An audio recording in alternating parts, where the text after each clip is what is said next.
Salut à tous, je vous retrouve pour la FAQ de 2024. J'ai mon téléphone avec moi pour avoir vos questions sous les yeux, et c'est parti! Alors pour commencer, je vais un petit peu regrouper deux questions. La première est « Coucou Magaëlle, es-tu créatrice de contenu ?» Et la seconde est « Comment as-tu vécu ton année côté pro ?» Alors, pour celles et ceux qui ne le savent pas, ou peut-être qui auraient raté l'info, même si j'essaye de plus en plus le mentionner en vidéo, je suis UX UI designer à mon compte depuis janvier 2024. J'ai choisi de me lancer à mon compte pour me créer ma propre expérience. À la base, je cherchais un poste en salariat, mais j'étais frustrée de constater que mon profil plutôt confirmé ne correspondait pas au marché du travail. En effet, aujourd'hui, c'est des profils plutôt seniors qui sont recherchés. Et étant donné que pour cela, j'ai créé un statut d'auto-entrepreneur, j'en ai profité pour ajouter une activité secondaire qui est la création de contenu. Donc en effet, on peut me considérer comme une créatrice de contenu. J'ai ajouté cette activité parce qu'en janvier, je commençais de plus en plus à avoir des contacts de marques pour notamment mettre en place des codes affiliés et donc percevoir une rémunération à hauteur d'un pourcentage des achats que vous pouvez faire lorsque vous utilisez un code affilié. Et du coup, pour percevoir cet argent et payer les taxes en conséquence, faut avoir un statut d'entreprise ou d'auto-entreprise.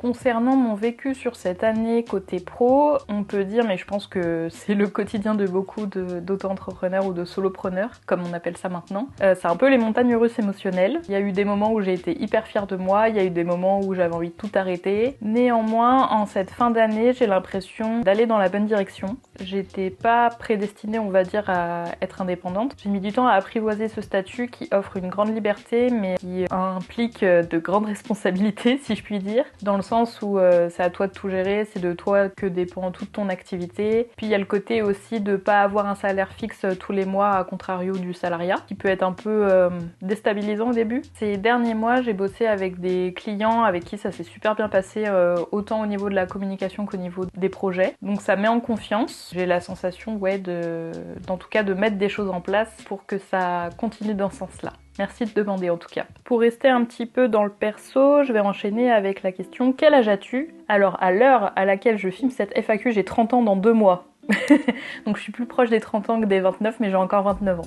Une autre question, hello, quelles sont tes astuces pour avoir toujours plus de plantes? Alors ça dépend ce que tu entends par toujours plus, parce que la solution la plus directe forcément c'est d'en acheter, mais tu peux multiplier par exemple les plantes à la maison en effectuant du bouturage. Tu peux également faire des échanges, donc échanger des boutures contre d'autres variétés que tu n'aurais pas forcément. Il y a notamment des groupes dans toute la France, Troque ta plante. C'est un compte Insta qui donne beaucoup d'astuces sur la culture, que ce soit de plantes d'intérieur ou plantes d'extérieur, avec de super tutos. Je pense que vous devez sans doute déjà toutes et tous la suivre sur Insta, mais si jamais, je vous mettrai son compte en barre d'infos. Et du coup, il y a des groupes Facebook qui sont associés à chaque ville pour faciliter les échanges de plantes et les discussions entre passionnés. Après, si t'entends avoir toujours plus de plantes en termes d'espace, il y a quelques solutions, quelques astuces qui pourraient être utiles. Bon, après, on est un peu dans l'optimisation d'espace, mais avoir des étagères où tu peux disposer plusieurs plantes plutôt que d'avoir un seul pot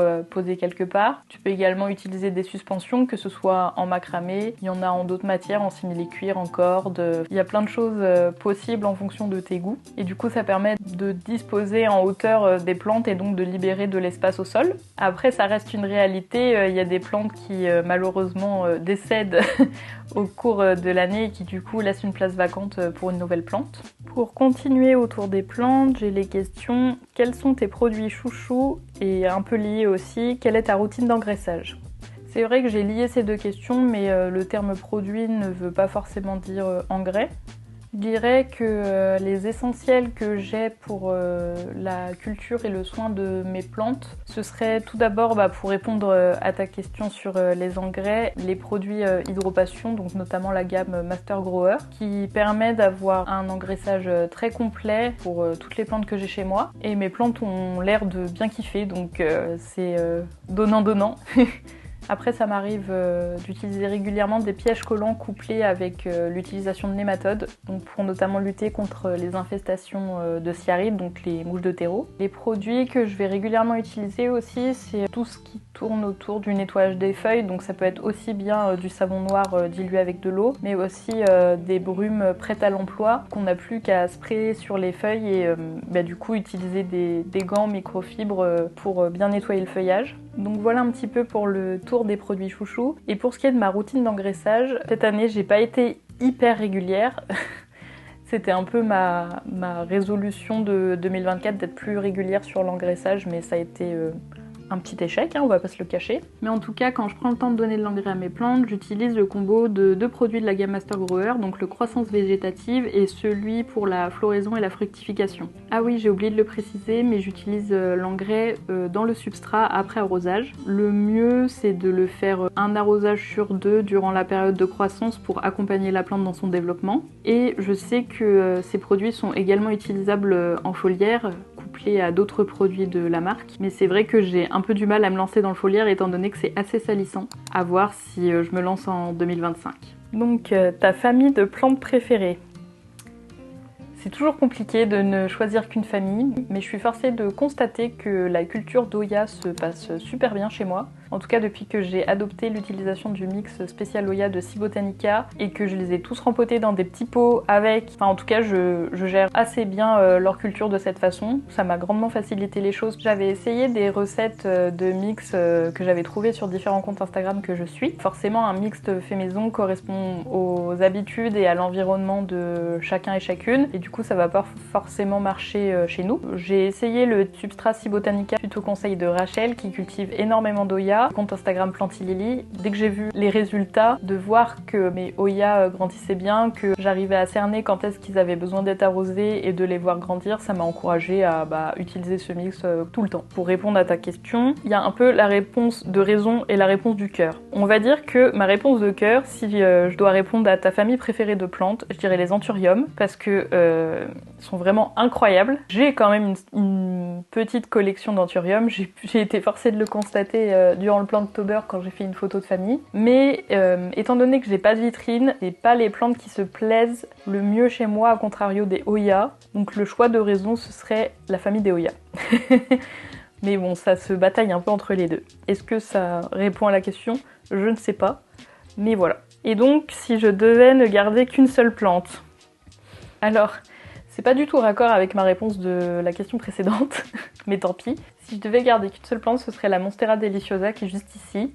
En fait, je l'ai depuis... ça va faire 5 ans. Je l'ai achetée en 2019, elle était toute petite, elle avait pas de fenestration. À l'époque, c'était à une vente éphémère de Maison Bouture. Elle a essuyé les premières infestations de trips, j'ai cru que j'allais la perdre et en fait non. Après elle est devenue magnifique. C'est l'une de mes premières plantes. En tout cas c'est la seule de mes premières plantes qui a survécu et qui est toujours là. Donc pour la symbolique j'aurais tendance à garder celle-ci. Même si c'est pas ma plus rare, c'est pas la plus... Enfin si elle est belle mais je veux dire il y a tellement d'autres critères de texture, de couleur, de reflets qu'elle est assez commune. Mais pourtant j'aurais envie de garder celle-ci. Une plante que tu détestes. Donc purement esthétiquement, et si je n'aime pas cette plante, ça veut pas dire que vous n'avez pas le droit de l'aimer, bien évidemment. Et moi, c'est les crotons, je peux pas. Pourtant, j'en ai sous les yeux pour en parler. C'est coloré, c'est graphique, mais je sais pas, ça m'attire pas du tout. Ta plante préférée de 2024? J'hésite entre plusieurs, bien évidemment, mais je vais essayer de réduire le choix à 2, puis ensuite 1. Donc par rapport à sa texture, sa couleur, etc. et sa croissance, je dirais l'Anthurium raticans luxurians. Et par rapport à son évolution et sa couleur et tout, j'hésite avec l'Oya. Alors j'ai une bonne mémoire pour les dates, mais alors les noms c'est quelque chose, donc je regarde sur mon téléphone. Donc l'Oya Nicholsoniae New Guinea Ghost. Je l'ai reçu en cutting de la part de Rachel en 2023. La feuille avait assez souffert du voyage, elle était toute fripée, on savait pas si elle allait prendre. Et elle a pris. Et sa croissance, incroyable. Son port est un peu particulier, mais sa couleur est folle. Et du coup, ouais, j'aurais peut-être tendance à dire celle-là en 2024, pour son évolution. Alors, quelle est la plante qui te fait rêver ? La première qui me vient comme ça, c'est l'Anthurium Michel. La couleur rouge incroyable, mais bon, il est un peu hors budget pour moi pour l'instant. Et puis même tous les anthuriums hybrides avec cet anthurium-là. Le Crystallinum Red aussi est très beau. Et il y a un Oya que j'aime beaucoup, je l'ai vu sur la boutique de Plant & Stories. Je vais vous retrouver le nom. C'est un Carnosa, je crois. Alors, tac. Ah voilà, c'est Loya Carnosa Nova Ghost. Il est incroyable. Bon, on est un peu dans les tons argentés toujours, hein, mais c'est un Loya que j'aime beaucoup. Donc voilà les plantes qui me font rêver en ce moment. Pourquoi as-tu commencé le crochet ? Parce que je trouvais ça trop mignon. En fait, c'est plus les amigurumi à la base qui m'ont attirée, même si je commence un petit peu à me diriger vers les accessoires avant de m'attaquer à un vêtement, parce que c'est le genre de projet qui prend beaucoup de temps. J'arrêtais pas de trouver des peluches en crochet trop mignonnes. Je me suis dit, bah pourquoi pas essayer. Au début, ça a pas été une mince affaire, hein, parce que, comme tout début d'activité, faut comprendre, essayer, rater. J'ai bien failli abandonner, mais j'ai persisté et je suis contente de l'avoir fait, car aujourd'hui, ça m'amène beaucoup de satisfaction. Qu'est-ce que ça t'apporte d'avoir autant de plantes en toute bienveillance? Hyper naïvement, je répondrais ça m'apporte de la joie parce que je trouve ça très beau dans un intérieur. Bien évidemment, on peut vite se faire dépasser quand par exemple notre vie ne nous permet plus de nous en occuper autant, ça peut vite devenir une charge mentale et donc nous dépasser quelque part. Donc c'est pour ça qu'il faut être attentif à la quantité de plantes qu'on a à la maison pour que ça corresponde à notre rythme de vie, à nos habitudes, etc. et à notre bien-être. Un exemple tout bête, mais ce matin quand je suis arrivée dans le bureau, j'ai tourné la tête et j'ai vu que ma Monstera Deliciosa faisait une nouvelle feuille et vraiment j'ai une réaction un peu disproportionnée, hilarante, mais je pense que tous les passionnés de plantes se reconnaîtront. J'étais genre waouh, super! Ça m'apporte de la joie de les voir grandir, ça m'apprend à être patiente de devoir attendre à les voir grandir, ça me permet d'apprendre la résilience et le lâcher prise quand ça va pas quoi. Quand une plante se plaît pas chez nous parce que notre intérieur ou nos habitudes de culture ne correspondent pas à ses besoins, faut arrêter. En vrai, humainement, ça apporte plein de choses. Donc, ton plus beau souvenir sur Insta? C'est dur d'en choisir qu'un, c'est même impossible d'en choisir qu'un. Pour résumer et englober les souvenirs, je dirais les rencontres.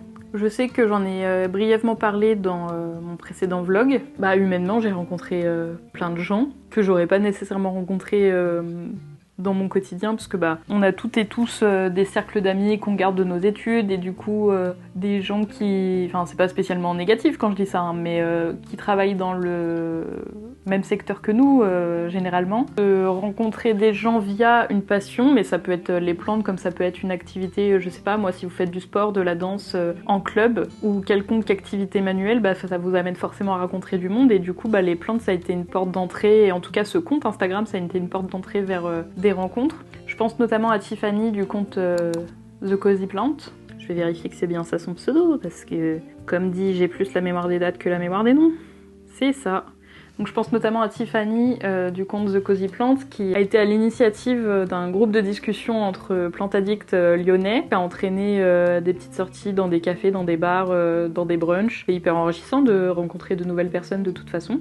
Puis j'ai également rencontré des personnes qui sont aujourd'hui devenues des proches, avec qui on se voit régulièrement lors de goûter. Je pense surtout, je vais dire leur pseudo à toutes les trois, mais Botata Clem, Blabla Plante et Oliana Plante. C'est des souvenirs qui ont été créés à partir d'Instagram, mais qui n'ont pas eu lieu sur Instagram. Après, si je dois littéralement répondre à quel est ton plus beau souvenir sur Insta, je sais que j'ai un souvenir qui me vient comme ça. Bon, en comparaison des souvenirs que j'ai évoqués juste avant, c'est pas de la gnognotte, mais je veux dire, il est moins important pour moi. J'avais fait un post sur mon Oxalis triangularis où j'avais, avec l'aide de mon chéri, fait des papillons en origami dans les tons violets pour essayer de faire un truc un peu créatif. Et ce post avait été particulièrement bien reçu et partagé, et du coup les mots qui étaient liés au partage autour de ce post m'avaient beaucoup touchée. Voilà. Mais les rencontres humaines sont davantage importantes pour moi. Est-ce que tu comptes faire plus de vidéos recettes? J'adore voir tes petits plats en story et ça me donne des idées et c'est agréable. En fait, je sais pas trop. Les recettes que je fais au quotidien, soit j'ai pas de recettes, dans le sens où je vais improviser avec ce que j'ai dans le frigo. C'est compliqué de donner des quantités à suivre, étant donné que je fais un peu tout à l'œil. Et sinon, ça m'arrive régulièrement de faire des recettes, soit que je trouve sur des blogs, soit que je trouve sur Instagram, proposées par d'autres créateurs et créatrices de contenu. Et du coup, en termes de droit, je sais pas pourquoi je mets des guillemets, mais en termes de droit, je sais pas si c'est... Enfin, je ne pense pas que ce soit ok pour moi de partager des recettes qui ont été conçues par quelqu'un d'autre. J'aurais l'impression de un petit peu voler le travail. Même si je mets un lien vers la vidéo soit d'inspiration, soit que j'ai suivi, les gens vont pas nécessairement cliquer et du coup j'ai pas envie de m'approprier des recettes. Mais après, partager des recettes que j'ai improvisées et qui se sont implémentées dans mes recettes du quotidien, pourquoi pas. Alors, quel est ton jeu vidéo préféré? Bon, forcément, j'ai énormément joué à Animal Crossing. C'est normalement un mystère pour personne, en tout cas, je présume. Je crois que la dernière fois que j'avais regardé sur la Switch, j'ai plus de 800 heures allouées à ce jeu. Après, je me suis découvert une passion pour les RPG, et plus précisément pour les jeux d'aventure aussi. En fait, j'aime bien les jeux cosy. Je suis une personne assez anxieuse au quotidien, et du coup, quand je joue à un jeu vidéo, c'est pas pour me stresser avec une difficulté au-dessus de mes compétences. En premier, je dirais Animal Crossing. Récemment, j'ai beaucoup aimé Moonstone Island. J'ai beaucoup aimé Stardew Valley. Et c'est plus un jeu de farm, même s'il y a une partie un petit peu RPG. Ah oui, mais les Sims aussi. J'y joue moins en ce moment parce que je passe quand même assez de temps à mon bureau et sur l'ordinateur et du coup j'ai plus l'impression de me détendre quand je joue à la console que quand je reste sur mon ordi. Mais les Sims, j'y ai passé beaucoup d'heures aussi. Est-ce que tu aimerais avoir un jardin un jour pour le garnir de tonnes de plantes et d'arbres? Alors oui, j'ai pas pour objectif d'avoir un énorme terrain parce que c'est énormément d'entretien, mais j'aimerais beaucoup avoir un espace extérieur à investir, à voir de toute façon comment je trouverai l'équilibre parce que j'ai pas envie de délaisser mes plantes d'intérieur et le jardin ça demande de l'entretien, hein, c'est comme tout. Mais en tout cas, j'aimerais beaucoup avoir un espace pour avoir un hortensia, pour avoir un petit potager, pourquoi pas des arbres, oui. À voir. Les deux questions que je vais regrouper, c'est quels sont tes projets pour YouTube en 2025? Comptes-tu faire d'autres styles de vidéos en plus des vlogs? Et plus globalement, une autre question qui demande quels sont tes grands projets 2025? Donc pour commencer par YouTube, oui, j'aimerais beaucoup diversifier le type de vidéos. J'ai déjà des idées de vidéos en plus, mais c'est le temps alloué au tournage et au montage qui me manque. D'autant plus en cette saison où la luminosité n'est pas très présente et du coup ça facilite pas le fait de filmer parce que j'aime pas spécialement le rendu de filmer à la lumière artificielle. J'aimerais beaucoup faire des vidéos, c'est une idée qui m'avait été suggérée par Marie du compte Les Plantes de Marie sur Instagram. Des vidéos à chaque saison avec les petits plaisirs liés à cette saison. J'aimerais davantage me balader dans Lyon pour vous faire découvrir des endroits que j'aime beaucoup. J'aimerais continuer à faire des vidéos dédiées sur une famille de plantes. Ça permet à la fois de vous parler de comment j'entretiens ces plantes-là et de faire un petit peu l'inventaire des variétés que je peux avoir parmi cette espèce. J'aimerais beaucoup aussi faire des vidéos ou en tout cas inclure plus de moments créatifs au sein des vlogs par exemple, ou pourquoi pas faire des vidéos dédiées. Je sais que certains d'entre vous aimeraient beaucoup que je propose des vidéos tuto autour du crochet, mais pareil, au même titre que les recettes, je suis des modèles en fait pour réaliser mes amigurumis et du coup c'est pas ok de faire des tutos à partir de modèles que des gens ont réalisés et n'ont pas forcément autorisé le partage ou la commercialisation. Après, le jour où j'ai des skills pour créer mes propres patterns, ce serait avec plaisir. Ou pourquoi pas dans un premier temps commencer par faire des vidéos où je vous explique les mailles que je maîtrise. Ça pour le coup, il n'y a pas de souci de droit dessus. J'aimerais beaucoup vous proposer davantage de contenu en rapport avec la cuisine parce que c'est une activité qui m'apporte beaucoup de bien comme le jardinage. Mais c'est vrai que la cuisine où on est actuellement est pas hyper pratique ne serait-ce que pour cuisiner et donc du coup pour filmer c'est encore pire. Même si j'essaye de faire avec parce que j'essaye de pas m'en servir comme d'excuse pour ne pas faire. Donc voilà mes projets pour YouTube en 2025, continuer de prendre du plaisir, de proposer des contenus qui me plaisent, que j'aime regarder chez les autres, puis essayer de trouver une structure, un rythme qui me permet d'être plus régulière, pourquoi pas, même si j'ai pas du tout l'ambition de publier 2 fois par semaine par exemple. En fait c'est pour satisfaire l'algorithme quelque part qu'on veut publier régulièrement. Moi humainement le fait de par exemple ne pas publier pendant une semaine, c'est ok, j'avais d'autres choses à faire, c'est pas grave. Mais voilà, j'aurais bien envie que ça se développe parce que c'est quelque chose que j'aime faire et qui prend du temps. Donc ouais, investir YouTube, continuer d'investir YouTube. Et pour répondre plus globalement sur mes projets en 2025, alors ne partez pas tout de suite, je ne vais pas partir dans des résolutions inatteignables et culpabilisantes. Mais simplement continuer de développer mon activité, que ce soit au niveau du design, d'interface utilisateur, mais autour de la création de contenu. Trouver un équilibre dans tout ça avec mes passions, mes hobbies, mes amis, mes proches, voilà. c'est déjà un beau projet. Et après, ce que je peux vous partager, c'est qu'en 2025, je pars 3 semaines au Japon. C'est un voyage que j'avais en tête depuis un moment. Je pars avec mon chéri et 2 copains. Ça va être chouette. Je sais pas encore, je sais que je vais filmer pour garder des souvenirs, pour faire une vidéo de voyage, mais je sais pas si je partagerai ces moments-là sur YouTube. À voir si déjà ça vous intéresse. En tout cas, je ferai en sorte d'avoir des plans qui respectent l'intimité de mes proches. Et puis continuer d'être présente sur Instagram, d'animer cette super belle communauté, continuer de faire des choses qui me plaisent et qui me procurent de la joie. Et voilà. Et je voulais terminer non pas par une question mais un message qui va ouvrir un autre sujet. Le message est le suivant, juste continue ainsi, Gaga, tu es au top. Déjà, merci énormément, ça me touche beaucoup. Et plus globalement, je voulais toutes et tous vous remercier, notamment pour les échanges que nous avons eus ces derniers temps suite à mon dernier vlog où je vous fais part un petit peu de mes pensées par rapport à la création de contenu. Vous avez été davantage à commenter et plusieurs à m'avoir écrit en message privé sur Instagram et pour ça, je vous remercie grandement. J'imaginais pas qu'en postant ma première photo sur mon compte plante sur Instagram, ça engendrait autant de rencontres, autant de sorties de zone de confort et puis la création d'une chaîne YouTube. Donc voilà, je voulais juste vous faire part de la reconnaissance et de la gratitude que j'éprouve et vous remercier. Voilà, j'ai fait le tour de toutes les questions. Merci beaucoup à toutes les personnes qui ont répondu à la boîte à questions sur Instagram. N'hésitez pas à poser davantage de questions si vous n'avez pas pu répondre sur Insta en commentaire. Ça pourrait faire l'objet d'une prochaine FAQ. Quant à moi, je vous souhaite de passer d'excellentes fêtes de fin d'année. Je sais que c'est pas une période facile pour tout le monde, mais j'espère que vous êtes entourés de votre famille, ou en tout cas de la famille que vous vous êtes créée. Quant à moi, je vous dis à la prochaine. Salut!